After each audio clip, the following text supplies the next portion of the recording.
Olá, tudo bem? Hoje a gente vai falar um pouquinho sobre o TOC, que é o transtorno obsessivo compulsivo. O TOC, em geral, na verdade, na maioria das vezes, já tem alguns sinais, né? Já se iniciam na infância. 70% dos casos, na verdade, já se iniciam nessa fase. E quando criança, os meninos são mais afetados. Já na fase adulta, que é outro pico que ocorre, assim, por volta de 30 anos, se equivalem, tanto homem quanto mulher, a prevalência é a mesma. E a prevalência é de 2 a 3% na população em geral.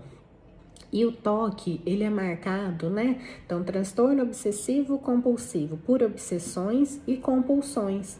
As obsessões são pensamentos ou imagens que vêm de uma forma muito intrusiva, muito invasiva, de difícil controle mesmo e que geram um sofrimento grande, geram um desconforto. E para aliviar esse pensamento ou imagem, né, para aliviar essa obsessão, muitas vezes o paciente tem comportamentos que visam neutralizar esses pensamentos.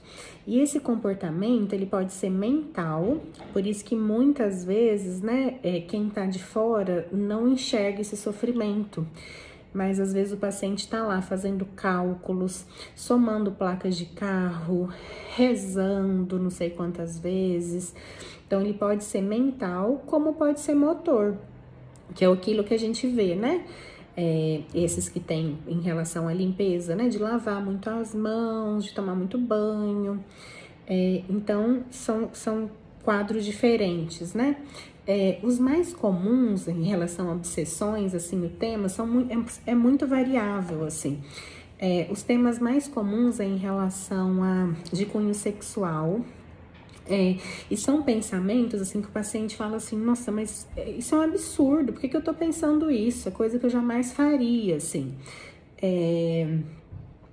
Então, de temas sexuais, de temas religiosos também é comum.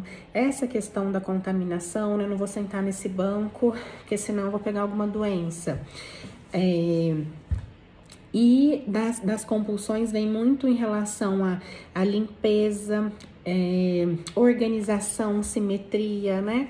Se eu não deixar dessa forma, aí pode acontecer o que a gente chama de pensamento mágico também. Se eu não deixar dessa forma o livro, meu pai vai morrer. É algo ilógico, assim, o paciente sabe que não tem lógica, mas ao mesmo tempo, se ele não fizer aquilo, gera muito desconforto. Verificação, né, também é outro tema comum de o paciente ir ver, ficar conferindo se fechou a porta, se desligou o gás.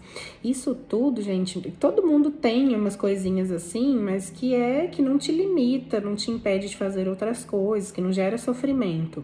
Para quem tem o transtorno, para quem tem a doença, isso gasta horas do dia.